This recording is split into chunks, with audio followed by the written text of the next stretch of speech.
دجالی فتنہ جو ہے، دجال اکبر جب آئے گا ابھی میں اس کی بات نہیں کر رہا ہوں، ایک علیحدہ ایشو ہو جائے گا۔ دجالی فتنہ آ چکا ہے۔ جیسے حضور نے ایک مرتبہ رمضان مبارک کی آمد سے قبل شعبان کے آخری دن خطبہ دیا۔ خطبہ کیا تھا؟ یا ایھا الناس قد اظلکم شہر عظیم شہر مبارک، اے لوگوں تم پر ایک عظمتوں والا اور برکتوں والا مہینہ سایہ فگن ہو گیا ہے۔ آیا تو نہیں ابھی، شعبان کا دن ہے، سایہ آ گیا ہے۔ یہ انگریزی کے محاورے سے بات سمجھ میں آئے گی، coming events cast their shadows before. اسی طرح وہ شخص دجال تو ابھی نہیں آیا، دجالیت پوری آ چکی ہے۔ اور میں اس کا ذکر کر چکا ہوں لاہور میں ایک تقریر میں، 3 لحاف۔ جیسے ملیریا کا جب حملہ ہوتا تھا، اب تو بہت کم ہو گیا ملیریا، تو جو سردی چڑھتی تھی، کپ کپی ہوتی تھی، ایک رضائی ڈال دیجئے، دوسری ڈال دیجئے، تیسری ڈال دیجئے، تو 3 رضائیاں یا 3 لحاف گلوب کے گرد لپٹ گئے۔ دجالیت کے 3 شیڈز۔ سب سے اوپر سیکولرزم، سیاست سے، ریاست سے، سیاسی نظام سے، معاشرتی نظام سے، عدالتی نظام سے، قانون سازی سے کسی مذہب کا کوئی تعلق نہیں۔ آج پوری دنیا میں سیکولرزم ہے، تمام مسلمان ممالک میں سیکولرزم ہے۔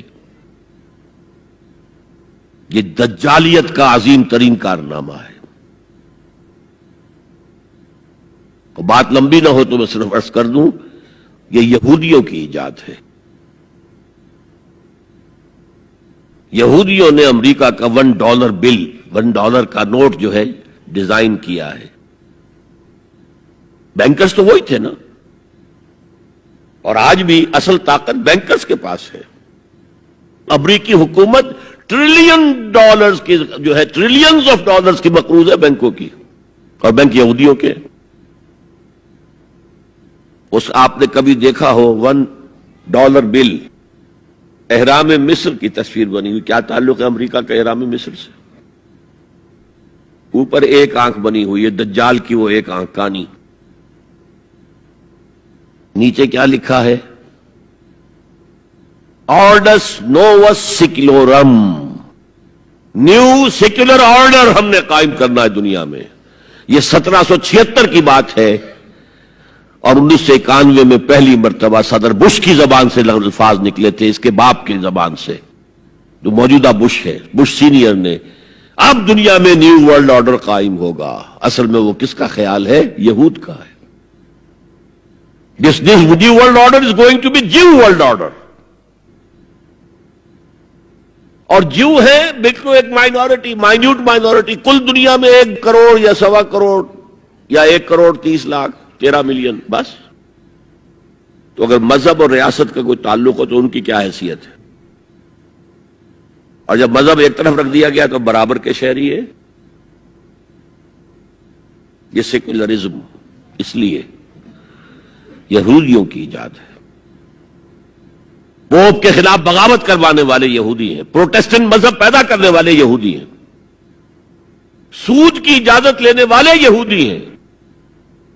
ورنہ جب تک پوپ کا اقتدار تھا یورپ میں، ہر طرح کا سود حرام تھا، یوزری بھی اور کمرشل انٹرسٹ بھی، دونوں حرام تھے۔ یہ لیا گیا ہے اجازت کیلوین کے ذریعے سے کتاب لکھوا کر، اور انگلستان نے پہلا ملک جو ہے جس نے بغاوت کی پوپ کے خلاف، وہ انگلستان تھا۔ چرچ آف انگلینڈ علیحدہ ہو گیا، پوپ سے اس کا کوئی تعلق نہیں، پروٹسٹنٹ ملک بن گیا۔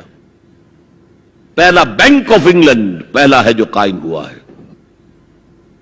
اور شاید میں نے آپ کو بتایا تھا کہ علامہ اقبال 1905 سے 1908 3 برس صرف رہے ہیں انگلستان میں اور جرمنی میں، اور اپنی ڈاکٹریٹ بھی کر رہے تھے اور بیرسٹریٹ اطلاع بھی ہو رہا تھا۔ لیکن ساتھ ہی ان کا مشاہدہ اتنا گہرا تھا کہ انہوں نے دیکھ لیا تھا کہ فرنگ کی رگے جاں پنجے یہود میں ہے۔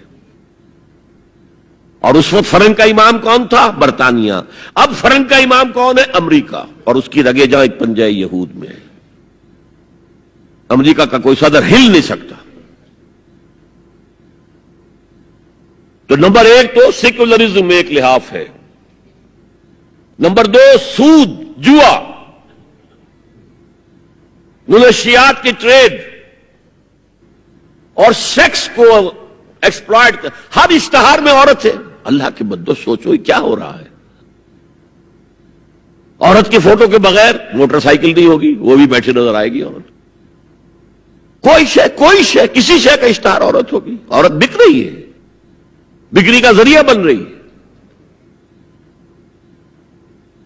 وہ انٹرسٹ، جوا، فحاشی اور اس کی بنا پر آمدنی، اس سب کا لحاف ہے جو پوری دنیا کو اپنے لپیٹ میں لے چکا ہے. کوئی مسلمان ملک اس سے آزاد نہیں. دجالیت کے دو لحاف. ہاں ابھی تیسرے نظام پر جو میں نے کہا تھا سب سے نیچے خاندانی نظام ہے، آئلی قوانین ہے، معاشرتی نظام ہے، سیگریگیشن آف سیکسز ہے، سطر کے احکام ہیں، حجاب کے احکام، یہ سب سے نیچے. ابھی اس سطح پر مغرب میں تو بربادی آ چکی، لیکن ابھی مشرق میں یہ خاندانی نظام کچھ باقی ہے. کچھ شرم و حیا کی بھی کوئی نہ کوئی قدر ہے، کوئی عصمت و عفت کا بھی کوئی معاملہ ہے. عصمت فروشی کو بھی برا کام سمجھا جاتا ہے، والدین کی خدمت کرنے کو بھی اچھا سمجھا جاتا ہے. یہ ویلیوز ابھی ہیں، ویسے تو پورے ایشیا میں ہے لیکن زیادہ مسلمانوں میں. قرآن مجید میں 5 جگہ اللہ کے حق کے بعد فوراً والدین کا حق ہے. وَقَضَىٰ رَبُّكَ أَلَّا تَعْبُدُوا إِلَّا إِيَّاهُ وَبِالْوَالِدَيْنِ إِحْسَانًا. تیرے رب نے فیصلہ کر دیا ہے کہ اس کے سوا کسی کی بندگی نہیں کرو گے اور والدین کے ساتھ نیک سلوک کرو گے. اللہ کے حکم کے بعد، اللہ کے حق کے بعد والدین کا حق ہے. سورہ لقمان میں انشکر لی ولوالدیک، شکر ادا کرو میرا بھی اور اپنے والدین کا بھی. اور سورہ بنی اسرائیل میں تو کیا تفصیل آئی ہے. اما یبلغن عندک الکبر احدہما او کلاہما فلا تقل لهما اف ولا تنہرہما وقل لهما قولا کریما واخفض لهما جناح الذل من الرحمۃ وقل رب ارحمہما کما ربیانی صغیرا. اگر تمہارے والدین میں سے ایک یا دونوں تمہارے پاس بڑھاپے کی عمر کو پہنچ ہی جائیں، انہیں کبھی اف تک نہ کہنا، دل نہ توڑنا ان کا، چھاتی چوڑی کر کے بات نہ کرنا، ان سے کندھے جھکا کر بات کرنا، ادب سے گفتگو کرنا. قل لہما قولا کریما واخفض لہما جناح الذل من الرحمہ، اپنے کندھوں کو جھکا کر رکھنا.